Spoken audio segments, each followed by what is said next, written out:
Welcome back to another weekly recap, week number 3 in the season, and this by far was the Penguins' best week in a while, dating back to last year. And this week might even be the Penguins' best going forward in this season. I don't see them beating another week like this. They just were absolute dominant. They were beating every team by big scores. Everyone was playing great. Everyone from the goaltending, the defense, and the offense. But let's just jump right into it. We have a lot of things to cover. Obviously a lot of things happened this week, so let's just jump right into it. First thing I want to start with is Sidney Crosby, the best player in the world. That's right, he proved that this week. Anyways, let's go into Edmonton, where I think Crosby had his best game of his season so far. And it's just so funny because like the day before that, he had someone asked him who does he think the best player is. Obviously, he's not going to say himself. He's giving McDavid all the props, whatever. Goes into Edmonton, absolutely just played his best game, scores 2 goals, his first goal of the season, and ends it off with that beautiful overtime winner with McDavid on the ice for the Penguins win. And that game against the Oilers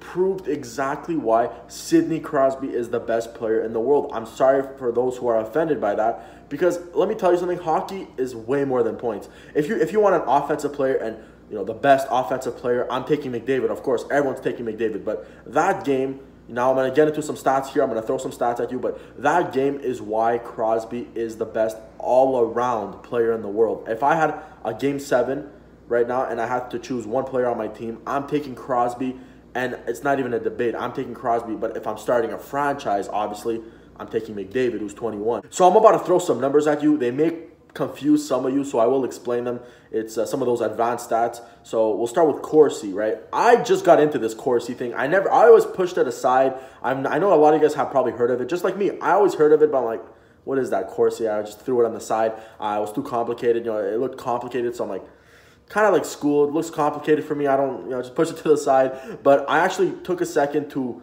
look into it and teach myself how to understand it. And let me tell you, it's actually a pretty useful stat. So against the Oilers, Crosby had a 31 Corsi for and an 18 Corsi against for a total of 63%. So let me explain. Corsi is like a way to calculate shot attempts, kind of. It's complicated to explain, but for example, Crosby had 31 Corsi for. So that means Crosby was on the ice for 31, shots, shot attempts, block shots that were just directed towards the Oilers' net. And he was on, and Corsi for against is the same thing, but just against. He was on the ice for 18 of the Oilers. So you take both of them, Corsi for, which is 31, Corsi against, which is 18. You do the percentage, whatever, it equals up to 63%. 50% is good. It's even. You're good at 50%. Anything under 50% is, you're on the weak side. If you're like at 45%, whatever, that's not that bad. But if you're in the 30s, even 20s, that's terrible. If you're anything over 50, it's pretty good. And Crosby was at 63. And now let me throw another stat at you guys. Crosby was an 80% in the faceoff circle. His best of the season, 80%. Meanwhile, McDavid was only at 30%. Now, of course, they didn't take every single faceoff against each other, but they did take a lot of faceoffs against each other. Why am I throwing these stats at you guys? What, to show you how much better Crosby is than McDavid? No, because I'm just showing, because a lot of people think McDavid is the best player in the world just based off of offensive production. But it's a game like that shows that Crosby, for right now, is the better player because, yes, he could score, which he showed that in the Edmonton game, but he can also be dominant defensively. I just love how Crosby just strolls into Edmonton, all this, talk about who's the better player, shuts down McDavid, and is a big reason why he shut him down. And yes, McDavid did get 2 points, but both on the power play, none 5-on-5, and that's a big thanks to Crosby. Now let's go to the game before Edmonton against Toronto, where you have the Leafs, Austin Matthews, who was scoring like 2 goals per game or whatever. He was like double point per game. He was just killing it, and Crosby goes in there and was a big part of why Austin Matthews got nothing at all. And again, his faceoff percentage was a lot better than Austin Matthews's, and his Corsi numbers, his advanced stats showed that he dominated Matthews 5-on-5. And I'm standing here telling you guys how good he is defensively. Well, the guy got 7 points in 3 games this week, 5 goals.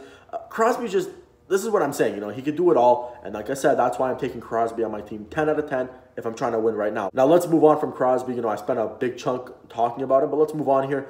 Patrick Hornqvist, another guy who had 0 goals coming into this week, scores 4 in 3 games and got 5 points in total in 3 games. So that's what I'm saying. Everyone is just stepping up this week. It's not just Crosby, like I said.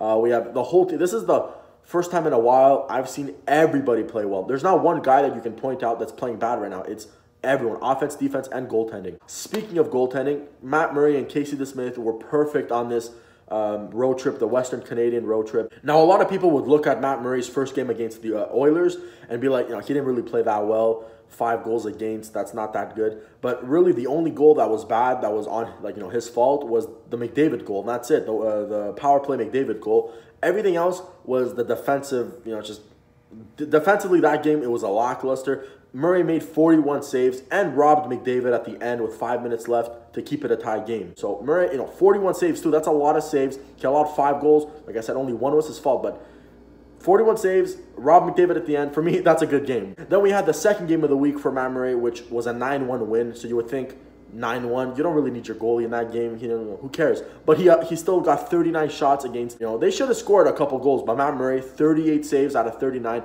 So disappointing. He should have gotten the shutout. But bad balance, whatever. James Neal late in the game. Doesn't really matter. The Penguins got to win, and he still stopped 38 out of 39. Then we had Saturday night against the Canucks, where Casey DeSmith started. Casey DeSmith is showing Sullivan that he can trust him, and he starts DeSmith, which I think was the right choice. Now, it just goes to show you that DeSmith could play more in the future, and we can give Murray the night off and get him rested up for the playoffs. Let's move on to Chris Letang, who it's official, he is back. It's week 3 right now. He hasn't messed up yet. He's doing amazing. He's playing like 2016. Honestly, if he keeps this up for the whole season, I think he's playing even better than his 2016 self. Fun little fact here, his assist against the Oilers, which got him 11 points in his first 8 games to start the season, is the best start by any Penguins defenseman in franchise history. Let's move on to Jamie Oleksiak. Now, he's a guy that I mentioned in the Schultz injury video. We said a guy needs to step up. Well, this is the definition of stepping up. In the 3 games that he played this week, he got 2 goals and 4 points. He seems to be finding his offensive game, and he's playing great defensively. Like I said, we need people to step up in Schultz's absence, and he's done a great job. And not only Oleksiak, a guy that kind of, I guess you could say impressed me this week was Olli Maatta. He's pitching in offensively a little bit more. He got 2 assists in his last 2 games. And on the Crosby goal, on the first Crosby goal in Vancouver, the play starts with him. He doesn't get an assist on it, but he starts the play. It's because of him they score. Now, I'm going to put a screenshot right here. Look, as you can see, you see Olli Maatta with the puck right here. He takes the puck, and right away in 2 seconds, he gives it over to Jake Gensel, who then starts the tic-tac-toe to Crosby.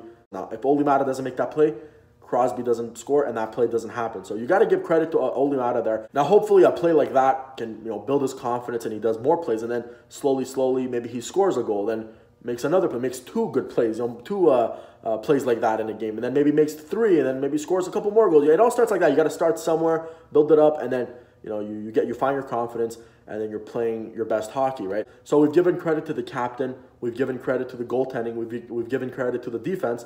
Let's jump into some more offense. Evgeny Malkin. Malkin is, in his whole career, the most underappreciated, quiet, just goes about his business, not talked about superstar that I've ever seen in my life. Malkin is 3rd in scoring right now, and he's averaging 2 points per game. Not a point per game, which is excellent. He's averaging 2 points per game, and I don't think I've heard a word from the media talking about Malkin at all. Besides the Penguins media, of course. But in terms of NHL, I've heard about Crosby, of course. It's Crosby. But Malkin, not a word. No one has talked about Malkin, and he's absolutely dominating right now. He got 2 goals and 6 points in these 3 games this week. And going back to the Toronto game, has 9 points in his last 4 games. He's just killing it right now. And one of my favorite parts about that line is Carl Hagelin. A lot of people don't realize how important Hagelin is to that line. I feel like you have Kessel and Malkin, 2 superstars, but Hagelin is just that glue that keeps it together and keeps it a great line. Because obviously, don't get me wrong, they're a good line regardless. It's, Malkin and Kessel, 2 of the best players, just, Malkin being one of the best players in the world, and Kessel one of the best snipers, one of the best wingers in the world. So, it's not like Carl Hagelin is the reason to their success, but he's the reason why, like I said, he's just the glue to it. And what I mean by that is his speed is so effective. Defensively, he goes to the corners. He does all the dirty work for Malkin and Kessel to succeed, right? Just overall, Hagelin's game allows Kessel and Malkin to just destroy offensively. And plus, don't forget, they have really good chemistry.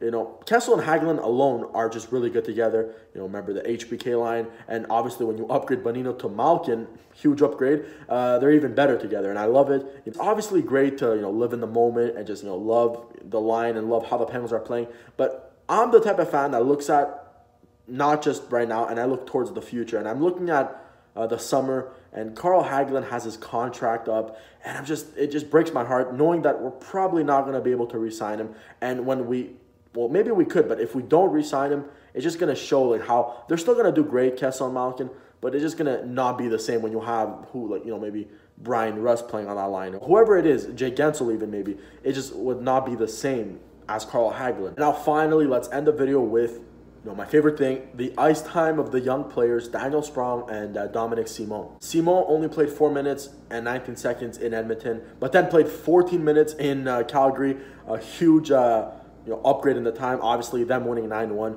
allows Sullivan to give the young guys more ice time, and then played 10 minutes in Vancouver. Meanwhile, Sprong only played 3 minutes and 37 seconds in Edmonton. Didn't play in Calgary. He was a healthy scratch, but then comes back in Vancouver with probably his best game of the season, and it plays just under 12 minutes of ice time. And also, let's talk about Daniel Sprong's pass to Malkin in Vancouver on Saturday. What a pass. And, I even tweeted this. If you play Sprong more and build his confidence, we're going to be seeing plays like that almost every night. Sprong has that type of talent where, that for him, that's Sprong in his lane right there. That was such a beautiful pass.